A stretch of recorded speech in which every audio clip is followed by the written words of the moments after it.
Dan pembahasan di malam hari ini kita akan mengangkat tema tentang kisah malaikat Jibril alaihi salam. Khotfidin muliakan Allah subhanahu wa ta'ala, salah satu rukun iman yang wajib diimani adalah al-iman bil malaikah, beriman dengan malaikat-malaikat Allah. Lah di antara malaikat yang merupakan sayyidul malaikah, pemimpinnya para malaikat, adalah Jibril alaihi salatu wassalam.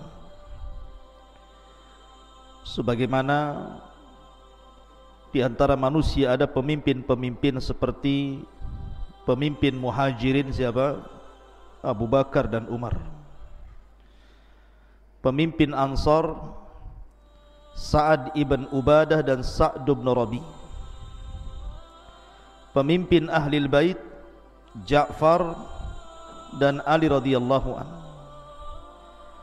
Pemimpin para nabi dan rasul Nabi kita Muhammad sallallahu alaihi wasallam. Dan pemimpin para malaikat adalah Jibril alaihi salam. Lah Jibril alaihi salatu wassalam disebutkan 3 kali dalam Al-Quran. Dan salah satu nama Jibril alaihi salatu wassalam adalah Ruhul Amin. Sebagaimana Allah mengatakan dalam surah Asy-Syu'ara, nazala bihi Ruhul Amin.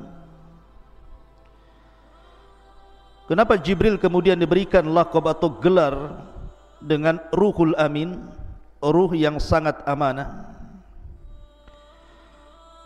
Ada yang mengatakan bahwa dikatakan Jibril dengan sebutan ruh, dan itu selalu dalam Al-Quran, seperti dalam surah Al-Qadar, tanazzalul malaikatu warruh.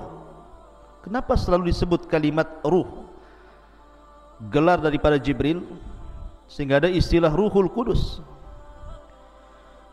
Kata para ulama, summiya atau summiya ruhan li'anna nufusa tahya bihi kama tahya bil arwah. Disebut ruh karena jiwa-jiwa manusia itu akan hidup dengannya, sebagaimana badan ini hidup karena adanya ruh. Karena tugas pertama atau yang paling utama Jibril itu apa? Memberikan kehidupan kepada ruh manusia. Malaikat yang sangat dikenal berapa? 4. Dan itu para pemimpin malaikat. Pertama Jibril, yang kedua Mikail, yang ketiga Israfil, dan yang keempat Malakul Maut. Ini pemimpin-pemimpin malaikat namanya: Jibril, Mikail, Israfil, Malakul Maut.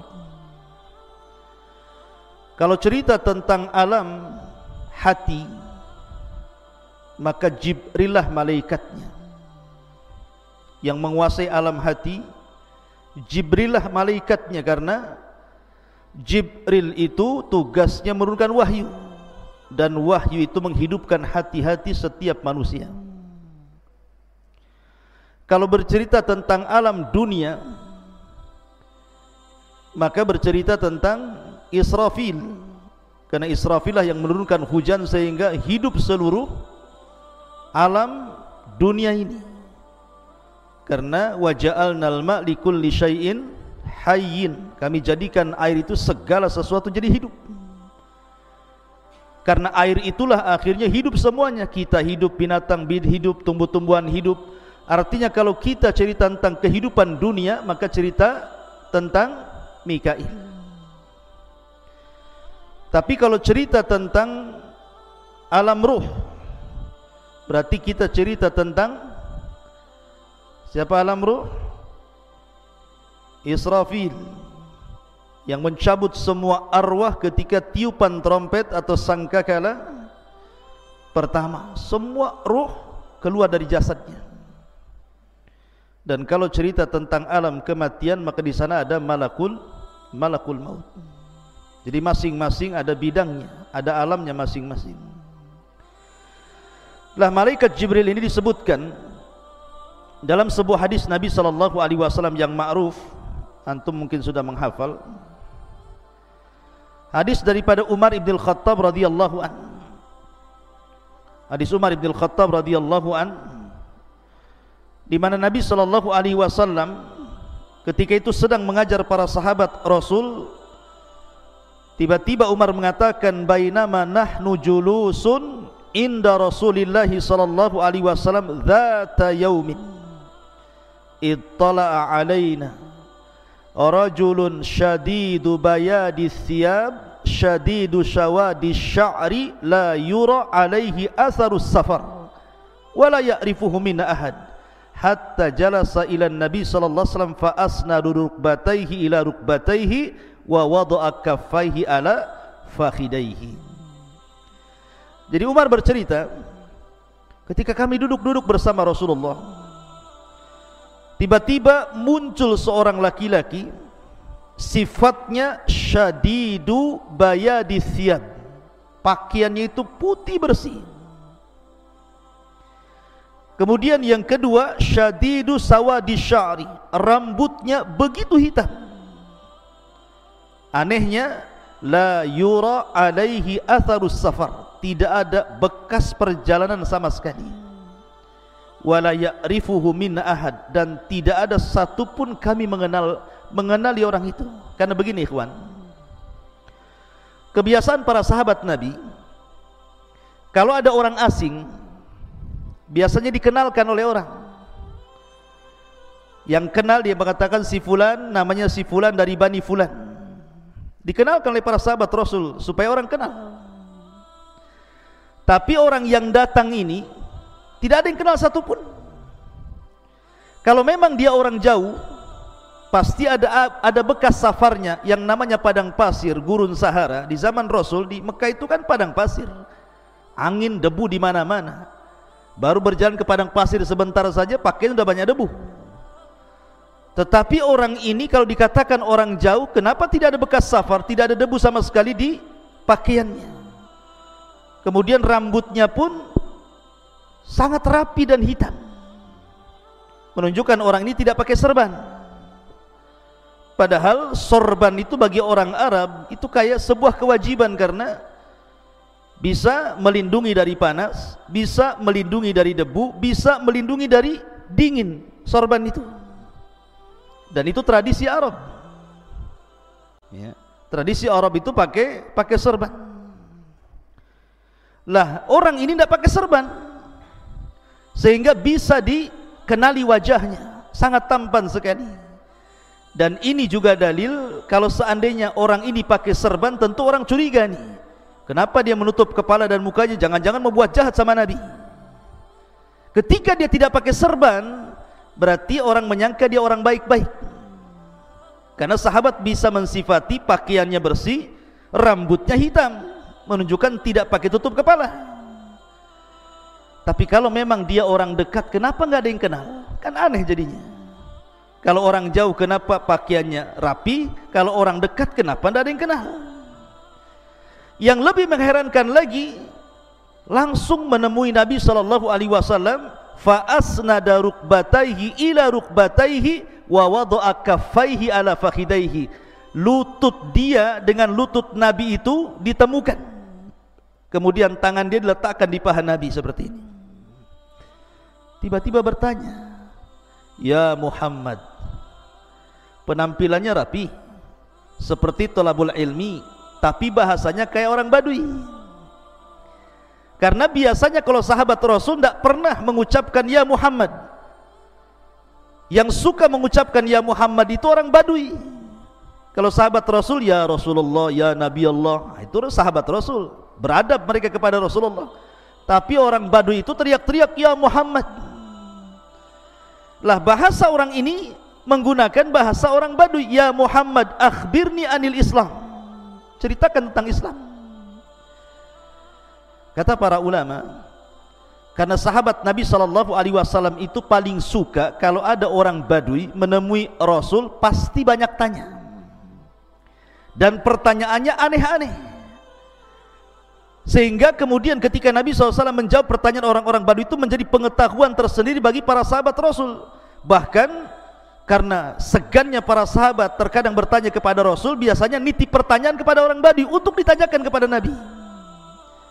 Makanya kenapa orang ini menggunakan bahasa orang Baduy padahal pertanyaannya berbobot. Ini bukan orang Baduy, ini orang thalabul ilmi nih. Pertanyaannya berbobot. Apa itu Islam? Apa itu iman? Apa itu ihsan? Ini kan berbobot nih. Kapan kiamat? Apa tanda-tandanya? Ini bukan orang jahil yang bertanya, ini alim nih. Tapi dari bahasa, menggunakan bahasa Baduy, menggunakan ya Muhammad, supaya sahabat itu mereka betul-betul memperhatikan ucapan orang ini. Dan pertanyaan berbobot. Makanya hadis ini, hadis Jibril ini disebutkan oleh para ulama, kalau dalam Al-Quran itu ada namanya induk Quran. Induk Quran apa? Al-Fatihah, disebut Ummul Kitab. Tapi kalau induk hadis, hadis Jibril ini disebut induk hadis. Karena seluruh ajaran Islam terangkum dalam hadis Jibril. Makanya di ujung hadis Rasul mengatakan, tahukah kalian siapa yang bertanya kepadaku tadi? Sahabat mengatakan, saya tidak tahu, Allah wa Rasulullah alam. Kata Nabi SAW, huwa Jibril atakum yu'allimukum amra dinikum.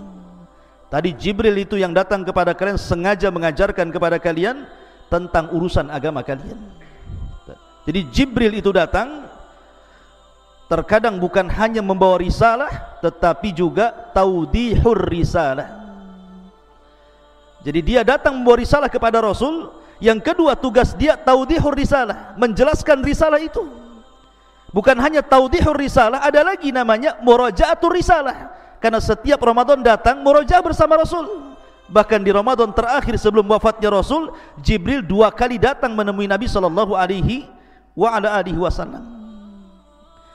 Ma'asyiral muslimin yang dimuliakan Allah Subhanahu wa taala. Di antara sifat-sifat Jibril itu, yang pertama al-ilm. Jibril itu memiliki pengetahuan yang luar biasa. Tentu pengetahuan itu datang dari Allah Subhanahu wa ta'ala, karena Allah mengatakan allamahu syadidul quwah. Yang mengajarkan ilmu kepada Nabi sallallahu alaihi wasallam syadidul quwah, malaikat yang punya kekuatan. Jadi salah satu sifat Jibril yang pertama al-ilmu. Yang kedua al-quwatul hailah, memiliki kekuatan yang dahsyat. Makanya Allah mengatakan syadidul quwah, memiliki kekuatan yang luar biasa. Lihat ketika Jibril menghancurkan negeri Sodom, dengan satu sayapnya saja ditancapkan ke negeri Sodom, diangkat itu negeri sampai ke langit, dihujani meteor, ditumpahkan lagi ke bumi. Saking kuatnya Jibril itu. Bahkan selalunya kalau Allah hendak mengadab sebuah kaum, pasti diutus Jibril. Lihat ketika kita bicara tentang kaum Tsamud, siapa yang diutus? Jibril. Fa akhadatku sayhatun fa asbahu fi darihim jathimin. Fa asbaha fi darihim jasimin. Maka Jibril kemudian berteriak, satu kali teriakan, tiba-tiba seluruh manusia di rumah-rumah mereka tinggal jasad tanpa ruh, jadi bangkai. Satu tiupan semua orang mati. Jadi Jibril itu punya kekuatan luar biasa, ya kawan. Ma'asyiral muslimin. Kemudian yang kedua at-tamkin, di mana Jibril itu punya kedudukan yang sangat mulia di langit sana di antara para malaikat. Karena seluruh para malaikat itu taat kepada Jibril, tentu karena perintah Allah Subhanahu wa taala. Maka disebut at-tamkin, Jibril itu punya kedudukan tersendiri di langit karena ditaati semua para malaikat atas kehendak Allah Subhanahu wa taala. Kemudian yang terakhir al-amanah. Jibril itu amanah ketika menyampaikan wahyu. Makanya Allah mengatakan nazala bihi ruhul amin. Kalimat amin itu amanah. Apa sih maknanya amanah itu? Maksudnya begini, Jibril itu kan tugasnya ngasih wahyu dari Allah Subhanahu wa taala, disampaikan kepada para nabi dan rasul yang terakhir kepada Nabi sallallahu alaihi wasallam. Ini kalau Jibril tidak amanah, dia bisa korupsi ayat. Bisa dikorupsi sendiri tuh ayat itu kan, ditambah dikurang sesuai dengan Jibril. Makanya Jibril itu orangnya amanah. Yang kedua, makna amanah itu karena tidak ada satupun setan yang bisa menambah dan mengurang wahyu yang disampaikan Jibril dari Allah kepada Nabi sallallahu alaihi wasallam. Kan dahulu di zaman jahiliyah, jin itu naik ke langit. Di langit pertama itu jin punya pos-pos. Pos itu digunakan untuk mencuri dengar wahyu yang diturunkan Allah kepada para malaikat. Tetapi setelah diutusnya Nabi sallallahu alaihi wasallam dan Jibril turun menyampaikan wahyu, tidak ada satupun syaitan yang mampu naik ke langit. Kenapa? Mereka tidak berani dengan Jibril. Selain amanah, dia punya kekuatan masalahnya. Sehingga kemudian iblis merasa heran, kenapa anak buahnya tidak bisa naik ke langit? Maka diutuslah pasukan-pasukan untuk mencari kabar, ada apa. Rupanya satu gerombolan utusan iblis itu, yang 7 jin itu, nyasar pula ke kebun kurma antara Mekah dan Taif. Disitulah berjumpa dengan Nabi yang sedang salat membacakan ayat Al-Quran. Tiba-tiba jin-jin ini beriman kepada Al-Quran, sehingga Allah mengatakan, Qul uhiya ilayya annahu istama'a nafarun minal jinni faqalu inna sami'na qur'anan ajaba. Ma'asyiral muslimin yang dimuliakan Allah, ini diantara sifat-sifat Jibril. Taib, kita akan bercerita Jibril ini memiliki kaitan dengan kita.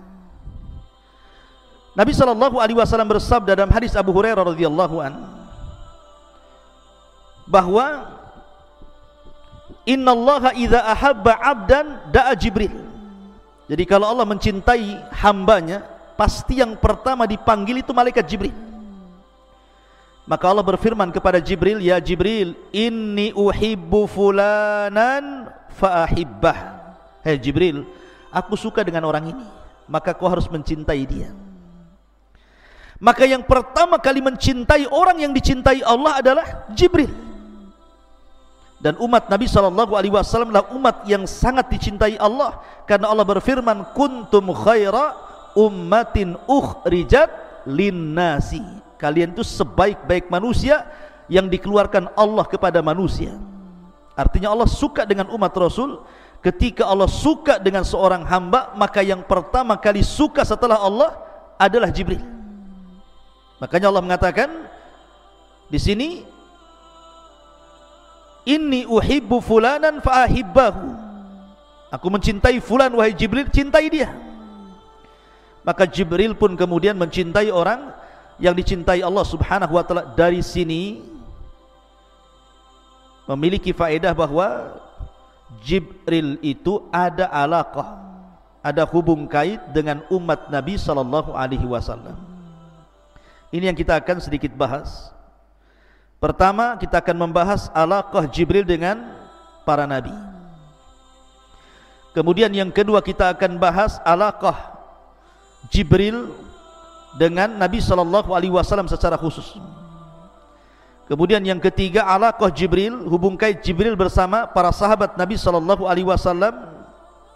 Dan yang terakhir, hubung kait Jibril dengan umat Nabi sallallahu alaihi wasallam. 3 pembahasan atau 4 pembahasan yang kita akan bahas. Mohon sabar. Pertama, hubung kait Jibril dengan para nabi dan umat-umat terdahulu. Kita tahu bahwa setiap para nabi dan rasul ketika mendapatkan wahyu, wahyu itu turun melalui Jibril. Dan itu disyaratkan dalam sebuah hadis Nabi sallallahu alaihi wasallam, ketika Rasul pertama mendapatkan wahyu, kemudian Nabi ketakutan sehingga mengatakan kepada Khadijah, zammiluni zammiluni dathiruni dathiruni, selimuti aku ya Khadijah, selimuti aku ya Khadijah. Maka Khadijah pun kemudian menyelimuti Rasul sampai Rasul tenang, dihibur Khadijah. Setelah itu Khadijah membawa Rasul kepada siapa? kepada Waraqah ibn Naufal, orang yang paham dengan ajaran Yahudi. Maka Waraqah ibn Naufal ketika mendengar cerita bahwa Rasul menjumpai makhluk yang memiliki 600 sayap, yang satu sayap terbentang antara ufuk, artinya sayapnya itu menjangkau barat, timur, selatan dan barat. Karena sadal ufuk itu artinya panjangnya mulai terbenam matahari sampai tenggelamnya, itu disebut sadal ufuk namanya. Jadi kalau melihat ke depan sayap, ke belakang sayap, samping sayap, semua sayap gitu ya, menutupi langit itu. Kata Waraqah, namus itu makhluk yang bersayap yang menemui wahai Muhammad adalah namus yang pernah menemui Musa dan para nabi sebelumnya. Menunjukkan ada hubung kait siapa? Jibril dengan para nabi. Kemudian ketika Allah Subhanahu wa taala hendak memberikan kabar gembira kepada Ibrahim alaihi salatu wasallam akan kelahiran Ishak, disebutkan dalam surah Hud, walaqad ja'at rusuluna Ibrahim bil busyra, sungguh telah datang utusan-utusan kami kepada Ibrahim membawa kabar berita yang baik. Ahli tafsir mengatakan yang dimaksud adalah Jibril, Mikail dan Malakul Maut. 3 malaikat ini datang menemui Ibrahim dalam bentuk manusia, datang kepada Ibrahim memberikan kabar gembira. Qalu, mereka mengatakan salaman. Qala salamun, mereka mengatakan keselamatan, mengucapkan salam, maka dibalas Ibrahim juga keselamatan. Fama labitha anja'a bi'ijlin hanid, karena Ibrahim itu adalah orang yang pertama kali menjamu tamu. Ibrahim itu punya peternakan unta khusus untuk tamu. Saking karamnya, kaya Ibrahim itu, dan dia karam, dermawan. Dia punya peternakan unta bukan untuk dijual. Jadi unta itu diternak hanya untuk menghormati tamu. Kalau ada tamu satu, disembelih satu unta. Nanti lagi ada tamu, sembelih lagi satu unta. Kan enak antum kalau bertamu kayak orang kayak begini. Bertamu yuk ke Abu Merah, dia banyak tuh kambingnya. Jadi enak. Ibrahim itu mengajarkan apa? Ikram dhaif. Makanya Nabi SAW kemudian mengatakan, man kana yu'minu billahi wal yaumil akhir falyukrim dhaifahu. Siapa yang beriman kepada Allah dan hari akhir, hormati tamunya. Lah setelah kemudian Ibrahim bersegera menyembelih seekor unta, memasaknya, setelah matang, sudah enak, siap santap, siap makan, dihidangkan kepada tamu-tamunya ini. Ibrahim tidak tahu kalau itu malaikat. Malaikat gak makan, gak minum, gak berak, gak macam-macam gitu ya. Kata Ibrahim, silahkan makan. Tidak dipandang makanan itu, mata mereka justru memandang wajah Ibrahim. Suruh minum, tidak dipandang minuman itu, justru pandangan mereka memandang kepada wajah Ibrahim. Ibrahim sudah tua, ketakutan, ini jangan-jangan orang jahat nih. Suruh makan malah ditatap pula saya, katanya ya. Jadi Allah Subhanahu wa ta'ala mengatakan, falamma ra'a aydiyahum la tasilu ilaihim nakirahum wa aujasa minhun khifah. Ketika tangan-tangan orang-orang itu tidak mau menyentuh makanan sama sekali, mulai Ibrahim ketakutan nih, ini jangan-jangan orang jahat nih ya. Kemudian mereka pun mengatakan, la takhaf, jangan takut wahai Ibrahim, inna arsalna ila qaumi lutin, kami diutus oleh Allah untuk menghancurkan kaum Lut. Kemudian wa mra'atuhu qa'imatan fadhahikat fabasyarnaha bi Ishaq wa min wara'i Ishaq Yaqub, dan juga menghabar gembirakan kepada Ibrahim akan kelahiran Ishak dan juga anak Ishak Yaqub. Tiba-tiba perempuan Ibrahim, istrinya Ibrahim, Sarah ini bangkit kemudian tertawa senang. Udah lama tidak punya anak, tiba-tiba datang utusan Allah menghabarkan akan kelahiran Ishak dan juga cucunya Yaqub. Ma'asyiral muslimin, dari sini ada hubung kait antara Ibrahim dengan para nabi. Kemudian juga kisah ketika Maryam keluar buang hajat, fatakhadat min dunihim hijaban, maka Maryam pun berusaha menjauhi manusia karena ingin melakukan buang hajat. Kemudian fa arsalna ilaiha ruhana, Allah mengutus kepada Maryam itu ruh kami, maksudnya Jibril, fatamatsala laha basharan sawiya, maka Jibril pun membentuk laki-laki yang sangat tampan, kemudian menghadang Maryam. Maryam ini wanita yang menjaga kehormatan, tidak mungkin tergoda oleh laki-laki siapapun, apalagi yang bukan mahramnya. Lain dengan wanita hari ini, baru kenal di Facebook saja sudah janjian gitu. Hei sayang gitu. Baru gitu saja sudah kelepek-kelepek. Ya. Kenapa? Karena wanita-wanita sekarang ini pemain sinetron semuanya. Wanita-wanita jalanan, wanita-wanita enggak jelas. Makanya digoda sedikit saja mudah ditipu gitu. Maryam ini wanita afifah, menjaga kehormatannya, sehingga dia mengatakan qalat inni a'udzu birrahman in kunta taqiya. Aku berlindung kepada Ar-Rahman, Allah Azza wa Jalla, darimu jika engkau orang bertakwa. Menunjukkan bahwa Jibril yang datang kepada Maryam dalam bentuk yang sangat baik dan tampan, tidak kelihatan orang jahat. Sebab kalau Jibril itu datang kepada Maryam dalam bentuk orang jelek, orang jahat, pasti Maryam tidak akan mengatakan in kunta taqiya. Pasti Maryam mengatakan a'udzu billahirrahman minka in kunta syaitan, kan itu. Pasti dibilang setan kan itu. Ketika taqiya itu menunjukkan bahwa malaikat Jibril dalam bentuk yang sangat tampan, indah dan sopan. Maka barulah kemudian orang tampan jelmaan Jibril baru ngaku dan mengatakan qala innama ana rasulu rabbik li ahabalaki ghulaman zakiya. Jangan takut wahai Maryam, aku Jibril diutus oleh Allah untuk menghabarkan bahwa engkau akan mendapatkan anak yang sangat suci, Isa bin Maryam. Di sini juga ada hubung kait Jibril dengan Maryam, Jibril dengan Ibrahim, Jibril dengan Lut tadi ya, dan begitu seterusnya. Ini yang pertama, bahwa Jibril ada hubung kait dengan para nabi dan juga orang-orang saleh di zaman sebelum Nabi sallallahu alaihi wasallam. Kemudian yang kedua, hubung kait Jibril dengan Nabi sallallahu alaihi wasallam. Ma'asyiral muslimin yang dimuliakan Allah Azza wa Jalla, Jibril itu senantiasa membimbing Rasul. Terkadang Nabi sallallahu alaihi wasallam ditanya tentang sesuatu tidak bisa jawab, maka dia menanti-nanti Jibril tentang jawabannya. Seperti umpamanya orang-orang musyrik datang ke Madinah menemui ahli kitab, kemudian mengatakan di Mekah itu ada orang ngaku nabi loh, gimana cara menghadapinya? Kata orang-orang Yahudi Madinah, sini saya kasih soalan kamu, tanya kepada orang yang ngaku nabi di Mekah itu. Kalau dia sanggup menjawab, memang dia nabi. Kalau dia tidak sanggup menjawab, dustakan kenabiannya. Kata orang-orang musyrik, apa pertanyaannya? Satu, tanyakan tentang seorang laki-laki yang keliling dunia selama 500 tahun berdakwah kepada tauhid, bagaimana kabarnya? Yang kedua, tentang anak-anak muda yang terjerembab dalam gua yang sangat menakjubkan kisahnya, bagaimana ceritanya? Kemudian yang ketiga, tanya tentang ruh, apa itu ruh? Oh, orang-orang musyrik senang. Oh, ini bisa jadi bahan olok-olokan kepada Rasul, karena yakin tak mungkin dia dapat jawaban, dan mereka sudah dapat kunci jawabannya.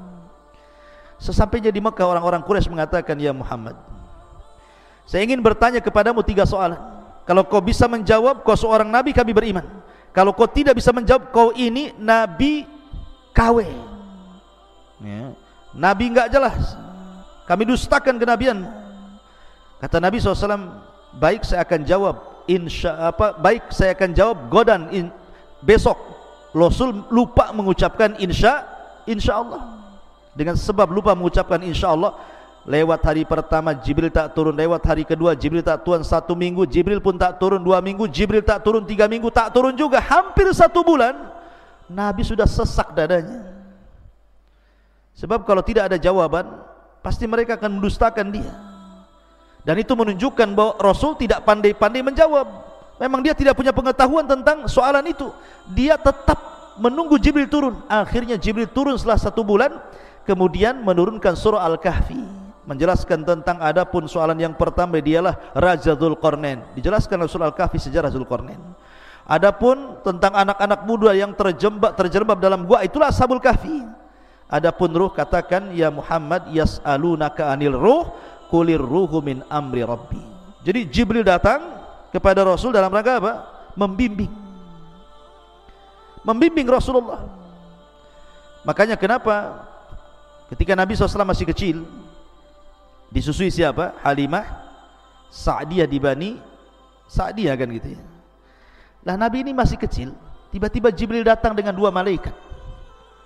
Ditangkapnya Rasul kecil ini, tiba-tiba dibelah dadanya, kemudian diambil jantungnya, kemudian dicuci dari air zam-zam di bejana emas, kemudian dimasukkan lagi, kemudian dijahit lagi, ada bekas jahitannya. Dan itu operasi pertama dalam sepanjang sejarah manusia. Maka anaknya Halimah Sa'diyah ketakutan, lari dia melaporkan kepada ibunya. Maka ibunya langsung mencari Nabi SAW. Ketika dia dapati masih hidup dan masih ada bekas jahitannya, maka karena ketakutan itulah akhirnya Rasul kecil dikembalikan oleh Halimah Sa'diyah kepada ibundanya Aminah. Lihat, sejak kecil saja Jibril sudah membuang kotoran-kotoran hati dari dada Nabi SAW. Dan pembelahan dada itu 2 kali, ketika di Halimah Sa'diyah dan ketika peristiwa Isra dan Mi'raj, dibelah lagi oleh malaikat. Ma'asyiral muslimin yang dimuliakan Allah Azza wa Jalla. Lah Nabi SAW ini biasa kalau berjumpa dengan Jibril itu, Jibril pasti akan membentuk dirinya dengan bentuk yang sangat tampan.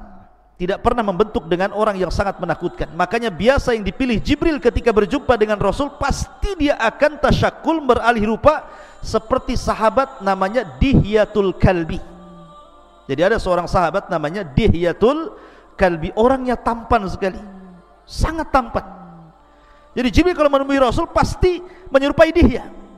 Sampai suatu hari Nabi sedang berbincang-bincang dengan Dihya.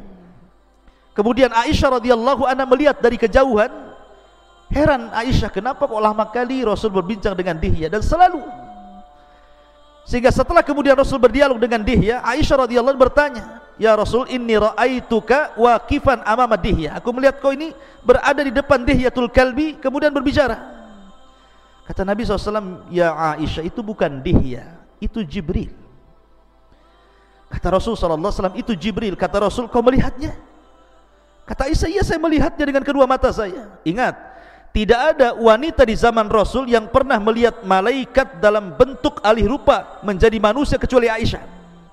Tapi kalau laki-laki banyak, dalam hadis Umar tadi kan lagi kumpul-kumpul laki-laki kan, tiba-tiba datang Jibril bertanya Islam, iman, ihsan. Laki-laki banyak yang melihat, tapi perempuan tidak ada yang melihat malaikat yang berbentuk manusia kecuali Aisyah.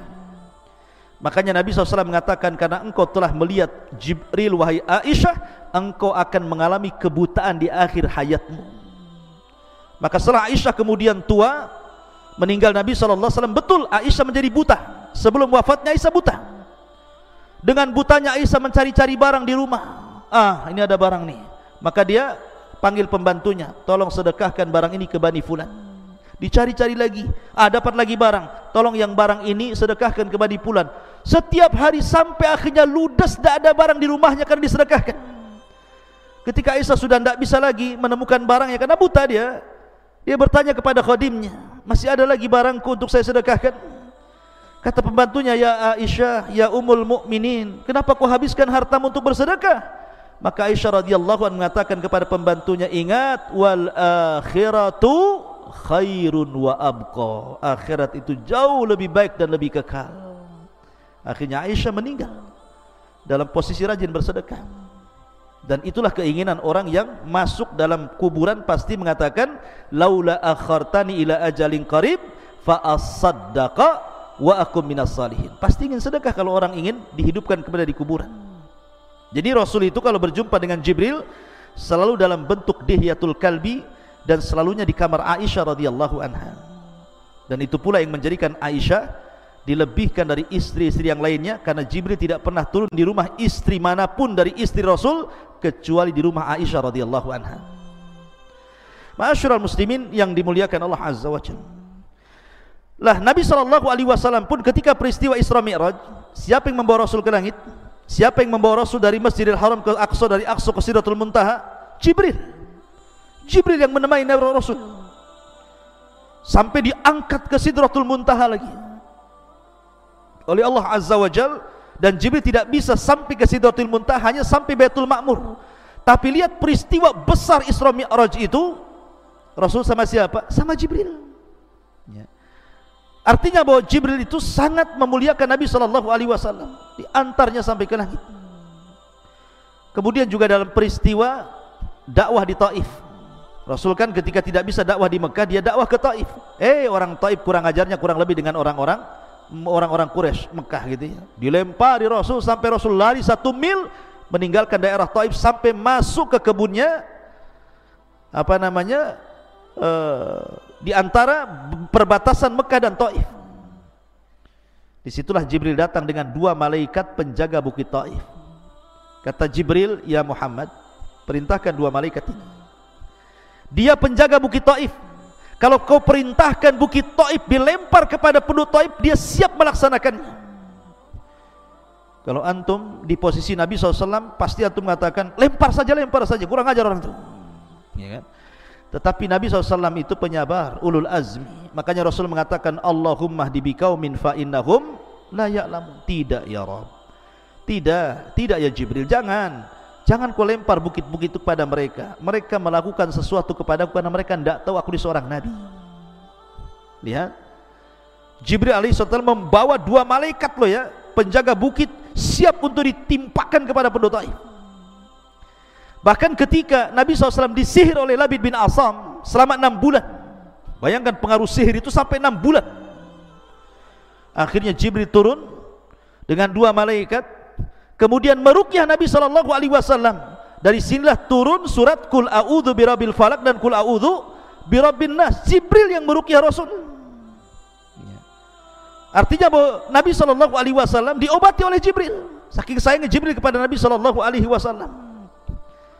Bahkan Jibril juga senantiasa menolong Nabi SAW dalam kondisi Nabi SAW butuh pertolongan dalam perang Badar. Rasul dan pasukannya tidak pernah perang, tidak punya pengalaman perang, bahkan tidak pernah berperang, bahkan pasukannya juga sedikit, sementara pasukan musuh banyak, 314 melawan 1000 dengan peralatan yang tidak lengkap. Tentu manusiawi Nabi SAW takut kalah. Tapi malam itu Nabi beristighatsah kepada Allah. Akhirnya kemudian Allah kabulkan istighatsahnya Rasul. Dikirimnya pertama kali oleh Allah 1000 malaikat dipimpin Jibril, sampai Rasul mengatakan, absyir ya Abu Bakrin, absyir ya Abu Bakar, berbahagialah wahai Abu Bakar, kita akan menang katanya. Keesokan harinya terjadi perang Badar. Bukan 1000 lagi yang turun, khamsati alafin minal malaikati munzilin, 5000 malaikat turun dipimpin Jibril. Dan Jibril menunggang kuda namanya Haizum. Kudanya Jibril itu namanya Haizum. Makanya Jibril mengatakan kaidum Haizum sambil menunggang kuda itu. Jadi kalau antum ditanya siapa nama kudanya Jibril, Haizum namanya. Makanya para sahabat mendengar Jibril mengucapkan kaidum Haizum, ayo lari wahai Haizum, serang mereka. Subhanallah, sebagian orang-orang musyrik melihat tentara yang banyak berkuda putih, menggunakan pakaian putih, di tangannya terhunus pedang-pedang yang mengkilat-kilat. Bagaimana enggak takut tuh? Sahabat belum mencabut pedangnya, kepala mereka sudah melayang. Takut. Akhirnya perang Badar dimenangkan Rasul, berhasil orang-orang musyrik 70 mati konyol dan 70-nya tertawan. Bahkan Abu Sufyan yang ketika itu berhasil lari dari pertempuran, langsung dia ke Mekah berjumpa dengan Abu Lahab. Karena Abu Lahab ini kan pengecut, tidak mau perang. Dia bayar preman supaya preman itu yang berangkat perang.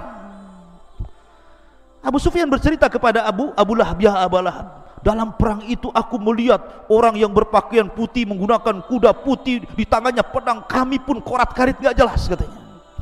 Di samping Abu Lahab ada budak yang beriman tetapi menyembunyikan keimanannya. Budaknya Fadl ibn Abbas, budaknya Fadl ibn Abbas. Tiba-tiba dia latah mengatakan, itulah malaikat yang menolong Nabi dan sahabatnya. Geram Abu Lahab, ditamparnya budak itu. Karena budak itu merasa disakiti Abu Lahab, melapor majikannya. Maka Ummu Fadl datang mencari Abu Lahab, diambilnya kayu, dipentungnya kepala Abu Lahab. Kenapa kau menampar budak saya katanya. Tapi di sini Abu Sufyan bercerita bahwa dia melihat malaikat dalam perang Badar. Artinya bahwa Jibril memimpin para malaikat untuk menolong Rasul dalam kondisi terjepit. Saking ketakutannya Rasul, berdoanya juga beda dengan doa-doa yang lainnya, sampai dia mengatakan Allahumma in tahlik hadhil isabah falan tu'bad abada. Ya Rabb, kalau kau hancurkan kelompok yang sedikit ini, enggak akan ada yang lebih yang menyembah kamu ya Rabb. Ya, sampai khawatirnya Rasul. Makanya Allah turunkan Jibril. Ma'asyiral muslimin yang dimuliakan Allah Azza wa Jalla. Ini diantara alaqah hubung kait Jibril dengan Nabi SAW, dan banyak lagi hubung kait Nabi SAW dengan malaikat Jibril alaihi salatu wassalam. Kemudian yang ketiga, hubung kait Jibril dengan para sahabat. Ketika Nabi SAW berhadapan dengan orang-orang Quraisy, orang-orang Quraisy ini jago syair. Dan orang dulu syair itu, para pujangga-pujangga itu, mereka akan debat dengan syair. Mungkin kalau orang Melayu ini berbalas pantun seperti itu ya. Jadi, dan syair itu merupakan media di zaman itu, sama dengan YouTube, televisi, itu disebut syair di zaman itu. Dan hebat luar biasa syair-syairnya orang-orang Arab kafir itu. Maka Nabi SAW punya tukang syair namanya Hassan ibn Thabit. Itulah tukang syairnya Rasul, Hassan ibn Thabit. Apa kata Rasul? Ya Hassan, uhzum fa inna ma'aka Jibril. Ya Hassan, uhzum fa in la takhaf fa inna ma'aka Jibril. Serang dengan syairmu hai Hassan, maka Jibril akan membantumu untuk mengalahkan syair mereka, katanya. Akhirnya Hasan tiba-tiba lancar syairnya karena ada Jibril di situ. Itu ada alaqah antara Jibril dengan para sahabat Nabi SAW. Termasuk juga ada alaqah, ada hubung kait antara Jibril dengan umat Nabi SAW sampai hari ini, bahkan sampai kiamat dibangkitkan. Walaupun Jibril bertugas menurunkan wahyu, bukan berarti dengan wafatnya Rasul Jibril tidak pernah turun ke bumi, tidak. Bahkan setiap tahun Jibril turun ke bumi. Kapan? Inna anzalnahu fi lailatul qad wa ma adraka ma lailatul qad, lailatul qadri khairu min alfi syahrin tanazzalul malaikatu warruh. Lihat, malaikat-malaikat dan ruh Jibril turun setiap Lailatul Qadar. Untuk siapa itu? Untuk kita. Malaikat-malaikat sampai jumlah yang turun ke bumi itu lebih banyak dibandingkan jumlah kerikil yang ada di permukaan bumi. Aktsar min adadil hasa. Yang memimpin siapa? Jibril. Menebarkan ketenangan, rahmat di mana-mana. Makanya malam itu malam terbaik. Ya kan? Jadi ada hubung kait Jibril dengan umat Islam, dengan kita-kita ini. Kita tidak pernah ditinggalkan Jibril, karena setiap tahun turun di malam Lailatul Qadar. Dan Nabi SAW pernah berjumpa dengan Jibril itu 2 kali dalam bentuk aslinya. Pertama di Gua Hira. Makanya kemudian Nabi SAW ketakutan gitu kan, melihat Jibril. Gak pernah sebelumnya melihat ada makhluk bersayap 600, besarnya itu sadal ufuk gitu kan. Oh, menggigil, kayak antum masuk ke hutan Jabal Uhud ketemu dinosaurus, apa gak menggigil antum pulang tuh, gitu ya. Kenapa antum? Enggak tahu kan gitu. Ketemu genderuwo katanya. Lah, jadi Nabi tidak pernah ketemu makhluk sebesar itu. Tiba-tiba ketemu Jibril, ada 600 sayap, satu sayap terbentang gitu kan, bercahaya. Rasul ketakutan lah kan begitu. Makanya dia demam sampai lari ke rumah Khadijah. Sesampainya di rumah Khadijah dia mengatakan, "Dasthiruni ya Khadijah, selimuti aku demam." Oh gitu ya. Jadi Nabi pernah melihat Jibril 1 kali di bumi, kemudian melihat Jibril 1 kali di langit.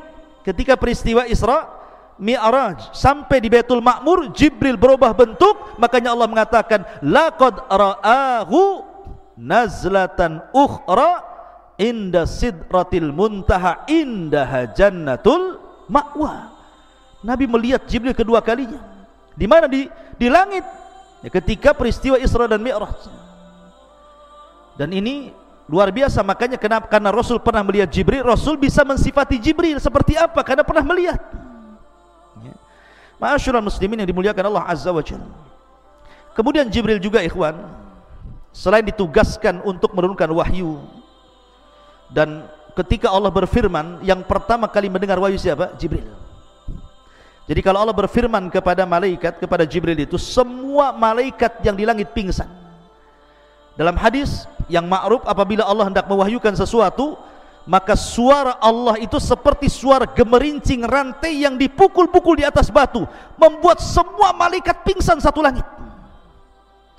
Ketika semua malaikat pingsan, yang pertama siuman siapa? Jibril. Jibril yang pertama siuman, kemudian dipanggil oleh Allah Azza wa Jalla. Kemudian Allah memberikan tugas-tugas kepada para malaikat lewat Jibril. Maka setelah Allah berfirman kepada Jibril, tiba-tiba semua malaikat bangun dari pingsannya. Maka setiap Jibril lewat di langit pertama, mereka mengatakan, "Madza qala rabbuka ya Jibril?" Apa yang dikatakan Rabb wahai Jibril? Kemudian turun ke langit ke-6, ke-5, ke-4, ke-3, semua malaikat yang di lapisan-lapisan langit itu mengatakan, "Madza qala rabbukum?" Madza qala rabbukum? Apa yang difirmankan Allah? Tugas apa yang harus kami laksanakan? Tugas apa yang harus kami lakukan? Maka Jibril mengatakan, qala al-haq, kebenaran, kebenaran. Kamu tugasnya ini, kamu tugasnya itu, kamu tugasnya ini, kamu tugasnya itu. Jadi dia yang membagi tugas dari Allah Subhanahu wa taala. Inilah perkataan Jibril apabila sedang kemudian menyampaikan wahyu kepada para malaikat.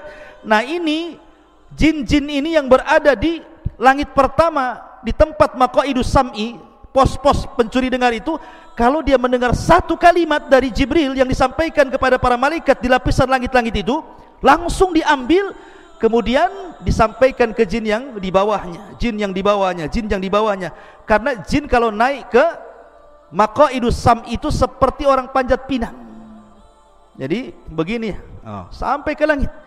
Jadi yang dari sana kalau dapat kalimat disampaikan ke jin yang di bawahnya, ke bawahnya, ke bawahnya, ke bawahnya, ke bawahnya, sampai ke yang di bumi.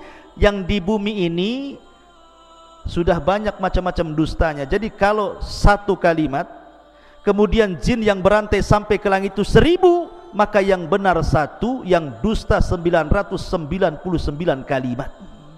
Bayangkan coba. Jadi kalau seandainya ini jinnya 1000 jin, berarti yang benar itu satu kalimat, yang 999 kalimat itu dusta. Lah, dari sini jin yang di bumi mulai berbisnis dengan dukun. Akhirnya habar itu dibeli sama dukun. Kemudian dukun dijual ke pasien. Maka di sini namanya silsilah dusta, ikhwan. Bagaimana mungkin dari 1000 kalimat satu yang benar, 999 dusta? Makanya dukun itu pendusta, dia hanya menjual kabar dusta. Jadi dukun itu dikibuli jin, sementara orang yang datang ke dukun dikibuli dukun. Makanya silsilah kibul mengibul namanya. Paham antum? Itu silsilah kibul namanya. Ya. Kenapa kemudian percaya pula sama dukun? Ya, masyarul muslimin. Jadi tugasnya itu seperti itu Jibril. Tapi ada tugas lain. Contohnya umpamanya, kalau ada orang yang akan dilahirkan, diciptakan Allah, orang ini orang mulia, maka yang meniupkan ruh bukan malaikat ruh. Bukan seperti hadis Nabi SAW dari yang antum baca dalam kitab Arba'in Nawawi. Ada hadis tentang penciptaan manusia, 40 hari segumpal mani, 40 hari segumpal darah, 40 hari segumpal daging, 4 bulan, kemudian ditiupkan roh oleh malaikat, roh dicatat rizkinya, dicatat amalnya, dicatat macam-macamnya gitu ya. Itu ada tugas sendiri malaikat yang memasukkan roh. Tapi kalau yang dilahirkan ini orang mulia, itu Jibril yang turun tangan. Contohnya tadi, ketika Maryam hendak diberikan, dianugerahi Isa, yang memasukkan ruh kepada Isa bukan malaikat yang suka memasukkan ruh, tidak. Jibril turun langsung membawa ruhnya Isa, ditiupkan di jaibnya, kemudian masuk ke rahimnya, jadiin Isa. Jibril ya. Dan Jibril itu yang menghabar gembirakan kepada siapapun yang akan punya anak mulia, seperti menghabar gembirakan kepada Ibrahim akan kelahiran Ishak, gitu kan. Kemudian menghabar gembirakan kepada siapa lagi? Zakaria akan kelahiran Yahya, gitu ya. Jadi tugasnya Jibril itu ada tugas lain, memasukkan ruh orang-orang mulia, menghabar gembirakan akan kelahiran orang-orang mulia. Itu juga bagian daripada tugas Jibril. Karena ini orang mulia tidak sembarang diutus, Jibril langsung gitu yang diutus. Masyarul muslimin yang dimuliakan Allah, ini kita cerita Jibril di dunia. Bagaimana Jibril yaumul qiyamah, di akhirat? Bagaimana kisahnya? Masyarul muslimin, kemarin kita ketika menjelaskan tentang masalah sangkakala, ketika Allah Subhanahu wa taala berfirman, "Wa nufikha fis suri fasa'iqa man fis samawati wa man fil ardi illa man sya'allah." Ketika tiupan Israfil itu ditiupkan, maka semua makhluk yang di langit dan di bumi semua mati, kecuali yang dikecualikan Allah. Jibril, Mikail, Israfil, malakul maut. Tidak mati karena tiupan Israfil. Sehingga malaikat maut dipanggil oleh Allah, man baki, siapa lagi yang tersisa wahai malakul maut? Kata malaikat maut, Jibril, Mikail dan Israfil. Kata Allah, cabut nyawa mereka. Maka satu-satu dicabut. Allah mengatakan, waman baki, siapa lagi yang tersisa? Kata malakul maut, ana abdukal fakir, saya hambamu yang fakir yang tersisa ya Rabb. Maka Allah mengatakan, matilah kamu. Akhirnya dia pun mati dan tidak ada yang hidup lagi. Itulah Jibril, dia tidak mati karena tiupan, karena Jibril punya kekuatan.